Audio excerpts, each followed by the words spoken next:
Hello जी, राम राम जी सबको और आप सभी को दिवाली की हार्दिक शुभकामनाएं। तो यहाँ हमारी दिवाली की शुरुआत होती है सबसे पहले पापा जी को माला पहनाकर। जैसा कि आप सभी को पता है कि पापा जी हम सबके बीच में नहीं है, तो सबसे पहले इनको हमने एक माला पहनाई। उसके बाद हमने साज सजावट के बारे में सोचा, तो सबसे पहले हम नीचे आ गए और नीचे आने के बाद हमने मेन गेट पर गेंदों की फूलों की माला पहनाई। तो यहाँ पर पतिदेव कभी ऊपर कभी नीचे चढ़ चढ़ कर बार बार माला लगाने की कोशिश कर रहे थे और माला का धागा कच्चा होने की वजह से बार बार टूट जा रहा था। और यहाँ पर बहुत कोशिश करने के बाद हमने माला लगाई।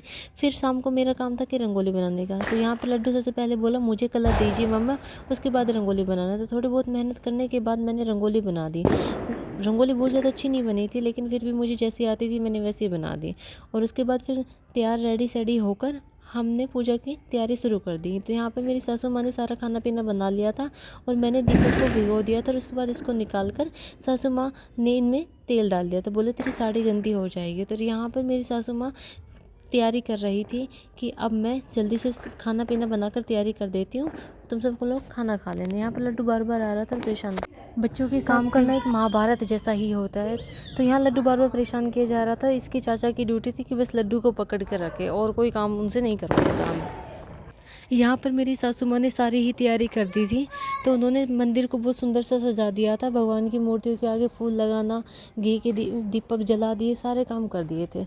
तो यहाँ पर लड्डू के लिए हमने थोड़ी देर टीवी चला दिया था। फिर पूजा करने में लड्डू बहुत परेशान कर रहा था, तो उसको पहले हमने दूध दिया ताकि वो थोड़ी देर के लिए शांत रहे। यहाँ पर भैया ने पूजा शुरुआत करी, फिर आरती वारती करके पूजा प्रारंभ करी। दीपावली का त्यौहार हर किसी को बहुत ज़्यादा पसंद होता है, क्योंकि उस दिन पूरा परिवार सुबह से ही लग जाता है दिवाली के त्यौहार की तैयारियों में और शाम को पूजा करते एक साथ मिलते जुलते। तो पूजा करने के बाद हमने अपनी माता जी से आशीर्वाद लिया और लड्डू से कहा लड्डू तो भी मम्मी के पैर छुए, लेकिन दादी बोली रहने दे, ये नहीं छुएगा, नहीं छुए। फिर इसने तो दद्दे ने इसको वैसे ही गले लगा लिया। पूजा आरम्भ करने के बाद आ रही थी कि सारे घर को दीपक से रोशन कर देना है। तो पूजा होने के बाद अब हमने दीपक जलाए, ऊपर नीचे छत पे सब जगह दीपक जलाए। और यहाँ पे मैंने कहा पतिदेव अब आप मेरी एक दो फ़ोटो शूट कर दीजिए। फिर मैंने यहाँ पे वो दीपक जलाए, अपने घर के आंगन में दीपक जलाए।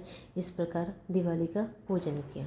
फिर यहाँ पे एक दो मैंने बोला मैंने रंगोली बनाई थी, चलो एक दो फ़ोटो यहाँ पे भी करो। दिवाली पे सारा ही जग इतना सुंदर लगता है, हर जगह रोशनी रोशनी रोशनी, बहुत खूबसूरत। फिर खाना पीना खाकर हमने थोड़े से पटाखे चलाए। दिवांग तो यहाँ बहुत ज़्यादा रोशनी से डर रहा था, लेकिन थोड़ी देर बाद वो भी घुल गया। फिर मैंने भी बोला चलो एक अनार मैं भी फोड़ देती हूँ। मुझे पटाखे जलाने वैसे बिल्कुल भी पसंद नहीं है, मुझे डर भी लगता है, लेकिन फिर भी मैंने एक पटाखा फोड़ा। इस प्रकार हमारी दिवाली गई। अच्छा लगे तो लाइक करें, सब्सक्राइब करें। हैप्पी दिवाली।